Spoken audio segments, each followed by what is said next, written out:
පුංචි අපි හැමෝටමයි ලොකු ඔයාලා ඔක්කොටමයි. හරිම ලේසියෙන් පාලි භාෂාව උගන්වන පුංචි අපේ පාලි පන්තිය. පාලි හරිම ලේසි.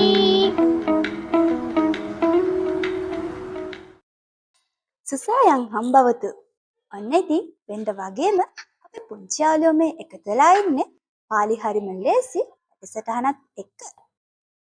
අපි ගිය සතියේ ඉගෙන ගත්තනේ වාක්‍ය නිර්මාණය, පඨමා විභක්තියෙන් වාක්‍ය නිර්මාණය කරන්නේ කොහොමද කියලා. ඒ වගේම තමයි ද්විතිය විභක්තිය කියන්නේ මොකක්ද කියලා අපි ඉගෙන ගත්තා. අපි අද ඉගෙන ගන්න යන්නේ ද්විතිය විභක්තියෙන් වාක්‍ය නිර්මාණය තවදුරටත් කරන විදිහ. ඒ වගේම තමයි අපි අද විවිධ පද වර්ග විභක්ති වලට දාලා වර්ණ ගන්නත් ඉගෙන ගන්නවා. ඉතින් පාලි හරිම ලේසි වැඩසටහනත් එක්ක සම්බන්ධ වුණොත් ඔයගොල්ලන්ට පාලි හරිම ලේසියෙන් ඉගෙන ගන්න පුළුවන්.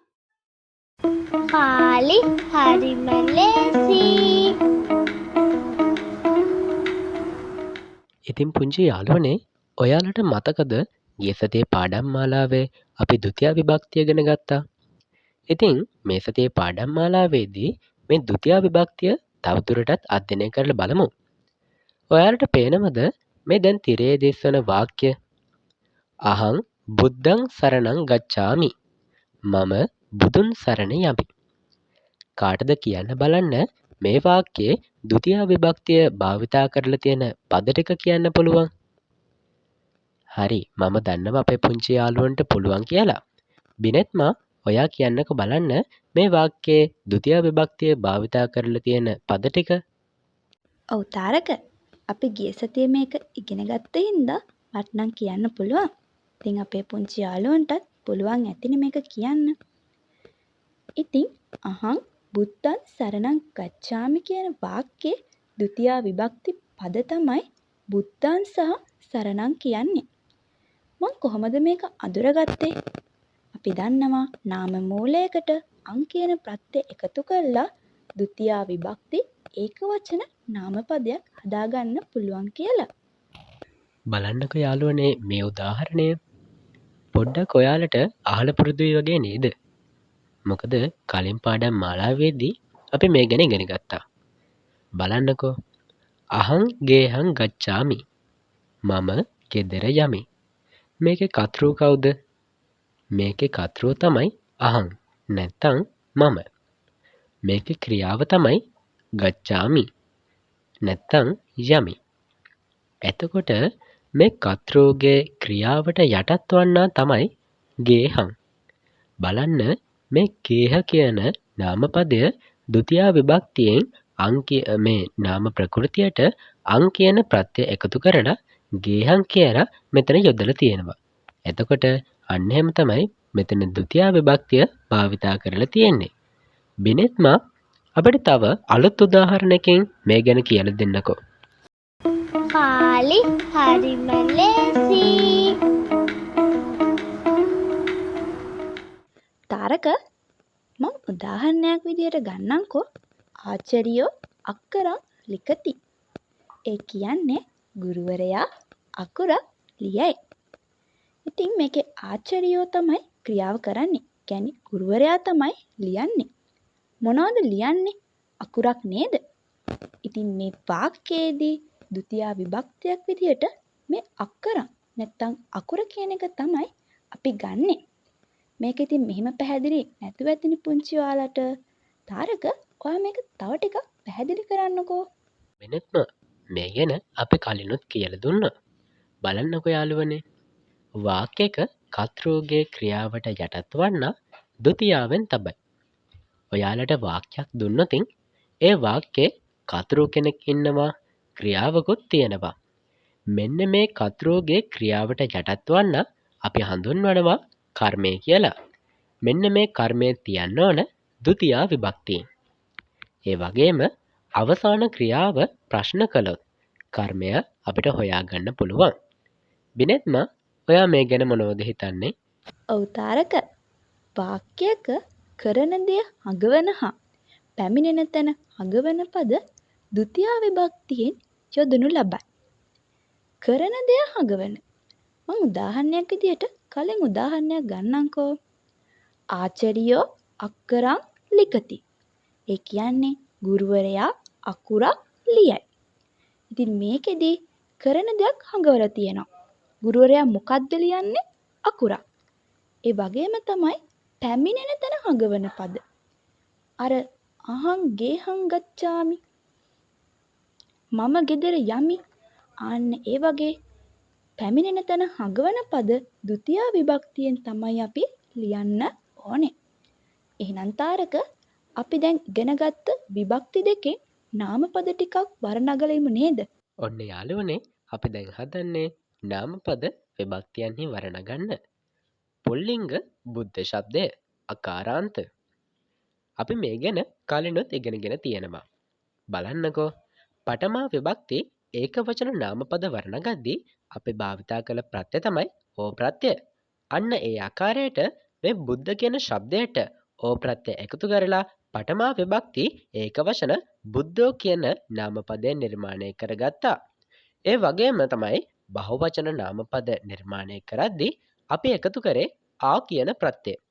අන්න ඒ ආකාරයට පඨමා විභක්තියේ බහුවචන නාමපදය නිර්මාණය කරද්දී මේ බුද්ධ කියන ශබ්දයට ආ කියන ප්‍රත්‍යය එකතු කරලා බුද්ධා කියන නාමපදය නිර්මාණය කරගත්තා.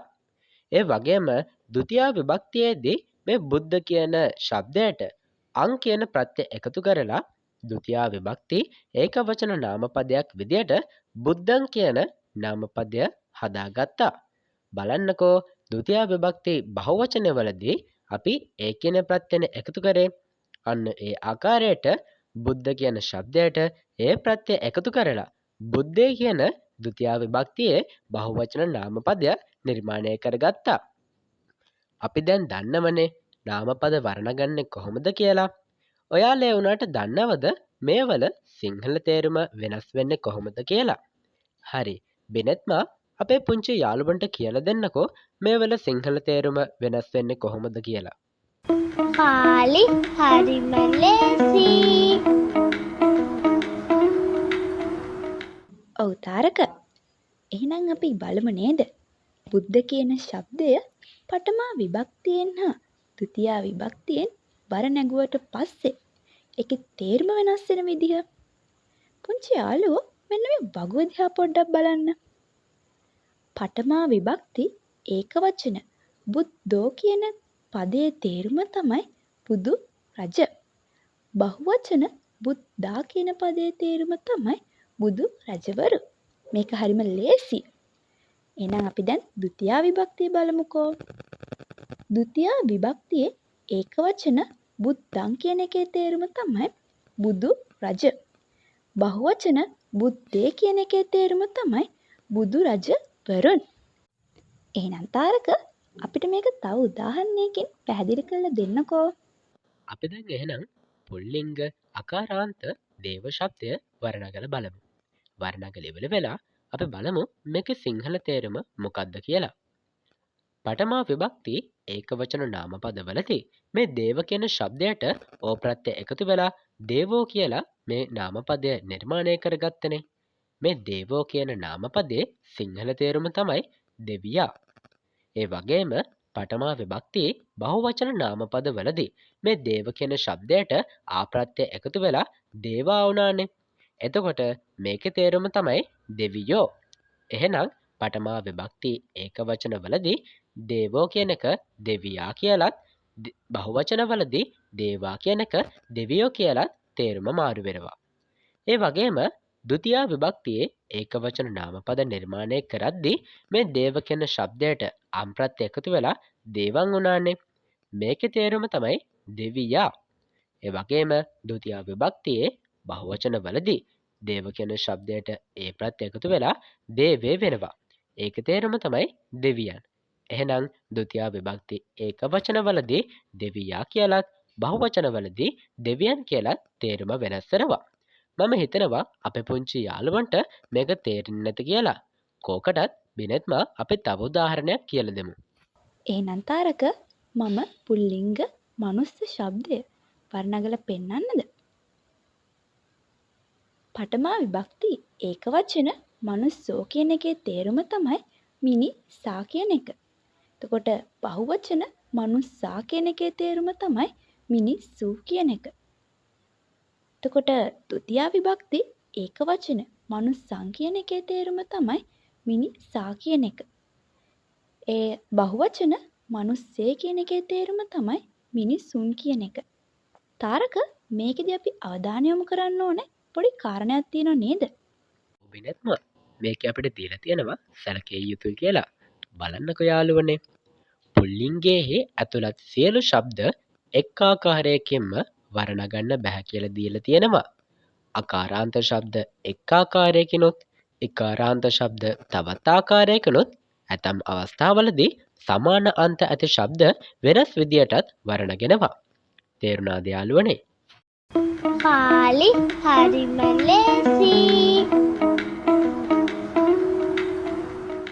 අපේ යාළුවන්ට දැන් පේනවනේ ගාථාවක්. ඔව් යාළුවනේ, දැන් අපි හදන්නේ මෙන්න මේ ගාථාව උච්චාරණය කරන්න. ඊට කලින් කියන්නකෝ, ඔයාලා දන්නවද මේ ගාථාව මොකක්ද කියලා? මේක ගාථාවක් කියලා කිව්වට එහෙමම කියන්නත් බෑ. මේ තියෙන්නේ පුරුෂලිංග අකාරාන්තයට අයත් වන නාමපද කිහිපයක්. පහසුවෙන් මතක තියාගන්න ඕන නිසා ඒ සඳහා නිර්මාණය කරගත්තු දෙයක්. ඉතින් පාලි ඉගෙන ගන්න අපේ යාළුවෝ මේක මතක තියාගත්තොතින් පුරුෂලිංග අකාරාන්තයට අයත් වන නාමපද කිහිපයක්ම පහසුවෙන් මතක තියාගන්න පුළුවන්. උත්සාහ කරලා බලන්න. දැන් මම මේක උච්චාරණය කරනවා. එහෙනම් අහගෙන ඉන්නකෝ. ඒවං සුරාසුර නරෝ රගනාග යක්ඛා ගන්ධබ්බ කින්නර මනුස්ස පිසාච පේතා මාතංග ජංගම තුරංග වරාහසීහා ව්‍යග්ගච්ඡ කච්චප තරච්ච මිගස්ස සෝනා ආලෝක ලෝක නිලයා නිලජාගයෝග වායාම ගාම නිගමා ගම ධම්ම කාමා සංගෝග ගෝස පටිගා සවකෝද ලෝභ සාරම්භ තම්බ මදමාන පමාද මක්කා පුන්නාග පෝග පනසාසන චම්පකම්බ හින්තාල තාල වකුලජ්ජුනකින් සුකාච මන්දාර කුන්ද පුචිමන්ද කරංජරුක්ඛා ඤෙය්‍යා මයූර සකුණ්ඩජ කොංච හංසා. දැන් අපේ යාළුවෝ මේක අහගෙන ඉන්න ඇතිනේ. මේකේ තියෙනවා සංයෝගාක්ෂර. ඉතින් අපිත් එක්ක කලින් ඉඳලම සම්බන්ධ වුණ යාළුවන්ට මේ සංයෝගාක්ෂර ගැන දන්න නිසා මේ ගාථාව පහසුවෙන්ම උච්චාරණය කරන්න පුළුවන් කියලා මම දන්නවා. කමක් නැහැ. ආයෙත් මාත් එක්ක නම් උච්චාරණය කරලා බලමු. ඒවං සුරාසුර නරෝ රගනාග යක්ඛා ගන්ධබ්බ කින්නර මනුස්ස පිසාච පේතා මාතංග ජංගම තුරංග වරාහසීහා ව්‍යග්ගච්ඡ කච්චප තරච්ච මිගස්ස සෝනා ආලෝක ලෝක නිලයා නිලචාගයෝග වායාම ගාම නිගමා ගම ධම්ම කාමා සංගෝග ගෝස පටිගා සවකෝද ලෝභ සාරම්භ තම්බ මදමාන පමාද මක්කා පුන්නාග පෝග පනසාසන චම්පකම්බ හින්තාල තාල වකුලජ්ජුනකින් සුකාච මන්දාර කුන්ද පුචිමන්ද කරංජරුක්ඛා ඤෙය්‍යා මයූර සකුණ්ඩජ කොංච හංසා. යාළුවනේ, මේක ගාථාවක් කියලා කිව්වට ගාථාවක්ම නෙමෙයි. මේ තියෙන්නේ පුරුෂලිංග අකාරාන්තයට අයත් නාමපද කිහිපයක් පහසුවෙන් මතක තියාගන්න ඕන නිසා ඒ සඳහා නිර්මාණය කරගත්ත දෙයක්. ඉතින් දැන් මාත් එක්ක උච්චාරණය කරන්න නැතිනේ. මෙහෙම ටිකෙන් ටික උච්චාරණය කරන්න පුරුදු වුණොත් අපේ යාළුවන්ට මේක පහසුවෙන්ම මතක තියාගන්නත් පුළුවන්. ඉතින් උත්සාහ කරලා බලන්න. විනෙත්ම දැන් අපේ යාළුවන්ට මේ ගාථාවේ අන්තර්ගත වෙන පුරුෂලිංග අකාරාන්තයට අයත් වන මේ ශබ්දයන්හි සිංහල තේරුම කියලා දෙන්නකෝ. එහෙනම් යාළුවනේ ඒ ගාථාවේ තිබ්බ පද ටිකක් අපි බලමු නේද? මේ බලන්නකෝ මේ වගුව. සුර ඒ කියන්නේ දෙවියා. උරග කියන්නේ උරගයා. ගන්ධබ්බ කියන්නේ ගාන්ධර්වයා. පිසාච කියන්නේ පිසාචයා. තුරංග කියන්නේ අශ්වයා. ව්‍යග්ග කියන්නේ ව්‍යාග්‍රයා. තරච්ච කියන්නේ කළු වලහා. අසුර කියන්නේ අසුරයා. නාග කියන්නේ නාගයා. പ്രേත කියන්නේ പ്രേතයා. කින්නර කියන්නේ කිදුරා. වරාහ කියන්නේ ඌරා. අච්ච කියන්නේ බලසා. මිග කියන්නේ මුවා. මාතංග කියන්නේ ඇතා. කච්චප කියන්නේ කැස් බෑවා. මනුස්ස කියන්නේ මිනිසා. යක්ක කියන්නේ යක්ෂයා. සිහ කියන්නේ සිංහයා. අස්ස කියන්නේ අශ්වයා. දැන් මං ඔයගොල්ලන්ට මේ කියපු පද අර ගාථාවේ තිබ්බ පද වලින් කිහිපයක් විතරයි. අපි ඉස්සරහට අනිත් පද ටිකත් අරගෙන එන්න. මං කියපු මේ පදවල පොඩි විශේෂත්වයක් තියෙනවා. මොකද මේවා අකාරාන්ත පුරුෂලිංග පද. මේවා වර්ණගන්නෙත් බුද්ධ ශබ්දය වර්ණගපු විදිහටම තමයි. එහෙනම් දැන් අපි අර පද ටිකත් ඉක්මනට වර්ණගලා බලමු නේද? ඔව් බිනෙත්ම අපිට හම්බ වුණ ඒ ගාථාවේ ශබ්ද ගොඩක් අපිට හම්බුණානේ. ඉතින් ඔන්න දැන් මේ ශබ්ද ටික වර්ණගන්න යන්නේ. පුල්ලිංග අකාරාන්ත ශබ්ද වර්ණගලා බලමු. අපි මේක ඉක්මනින් කරගෙන යනවා. මොකද අපේ කලින් පාඩම් මාලාවේදී අපි මේ ගැන පැහැදිලිව කියලා දුන්නනේ. මම දන්නවා අපේ පුංචි යාළුවන්ට මටත් වඩා ඉක්මනට මේ ශබ්ද වර්ණගන්න පුළුවන් කියලා. ඔන්න එහෙනම් සුර ශබ්දය වර්ණගන්න යන්නේ. බලන්නකෝ පඨමා විභක්තියේ ඒක වචනදී මේක සුරෝ වුණා. ඒ වගේම බහුවචන වලදී සුරා වුණා. එහෙනම් සුරෝ කියන එකේ තේරුම තමයි දෙවියා. බහුවචන වල සුරා කියන එකේ තේරුම තමයි දෙවියෝ. ဒုတိ ය විභක්තියේ ඒක වචන වලදී සුරං වුණා. මේ ඒ වගේම බහුවචන වලදී සුරේ වුණා. එතකොට සුරං කියන එකේ තේරුම තමයි දෙවියා. සුරේ කියන එකේ තේරුම තමයි දෙවියන්. එහෙනම් බිනෙත්ම ඔයා නාග කියන ශබ්දය ඉක්මනින් වර්ණගලා පෙන්නන්නකෝ. කාලි හරිම ලේසි. එහෙනම් තාරක මම මේක ඉක්මනට වර්ණගලා පෙන්නන්නම්කෝ. පුළුවන් නම් අල්ලගන්නකෝ. නාගෝ නාගා නාගන් නාගේ. ඔයා බැලුවද මේ මොකද්ද කියලා? අපේ පුංචි යාළුවෝ මේ තරම් ඉක්මනට මේක වර්ණගනවා. හරි. එහෙනම් මම මේක පැහැදිලිව කියලා දෙන්නම්කෝ. පඨමා විභක්ති ඒක වචන. නාගෝ කියන්නේ නාගයා. බහුවචන නාගා කියන්නේ නාගයෝ. එහෙනම් දැන් ဒုတိ ය විභක්ති ඒක වචන. නාගං කියන්නේ නාගයා. බහුවචන නාගේ කියන්නේ නාගයන්. එහෙනම් තාරක අපිට කින්නරා කියන එකත් වර්ණගලා පෙන්නන්නකෝ බලන්න. හෝ බිනෙත්ම ඔන්න ඔයා ඉක්මනට කියන්න ගිහිල්ලා කින්නර කියන ශබ්දය කින්නරා කියලා කියෙව්වා. හරි. කමක් නැහැ. ඔන්න යාළුවනේ අපි මේ කින්නර කියන ශබ්දය ඉක්මනින් වර්ණගන්න යන්නේ. මටත් ඉක්මනට වර්ණගන්න පුළුවන්. පුළුවන් නම් අල්ලගන්නකෝ. ඔන්න පඨමා විභක්තියේ ඒකවචන වලදී කින්නර කියන ශබ්දය කින්නරෝ කියලා නිර්මාණය වුණා. ඒ වගේම බහුවචන වලදී කින්නරා වුණා.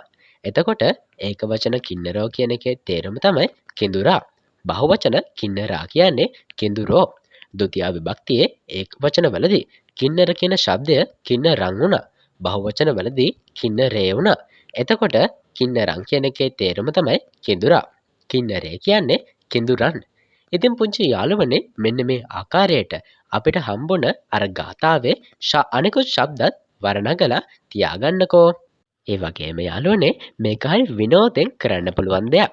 අපේ බිනෙත්ම කියලා දුන්නා වගේ පඨමා ဒုတိ ය මේ ශබ්ද කින්නරෝ කින්නරා කින්නරං කින්නරේ කියලා හරි විනෝදයෙන් වර්ණගන්න පුළුවන්. අපේ පාලි ඉගෙන ගන්න යාළුවෝ අර ගාථාවේ හම්බුන අනෙකුත් ශබ්ද මේ විදියට විනෝදයෙන් වර්ණගලා බලන්නකෝ. පාලි හරිම ලේසි. ඉතින් අපිත් ආසයි ඔයගොල්ලොන්ගේ යෝජනා චෝදනා දැනගන්න. ඒ හින්දා කමෙන්ට් එකක් දාන්න. ඒ වගේම තමයි තවත් කට්ටියට මේක බලන්න ෂෙයා කරන්න. ඔයගොල්ලන්ට අපේ පාඩම් මාලාවන් වලට සම්බන්ධ වෙන්න බැරි වුණා නම් දකුණු පස කෙළවරේ තියෙන කාඩ් එක ක්ලික් කරන්න. එතකොට ඔයගොල්ලන්ට අපේ පහුගිය පාඩම් එක්ක සම්බන්ධ වෙන්න පුළුවන්. එහෙනම් අදට අපි ගිහින් එන්න. ඔයගොල්ලෝ හැමෝටම සුබ රාත්‍රියක් වේවා. පුංචි අපි හැමෝටමයි ලොකෝ යාලා ඔක්කොටමයි හරිම ලේසියෙන් පාලි භාෂාව උගන්වන පුංචි අපේ පාලි පන්තිය. පාලි හරිම ලේසි.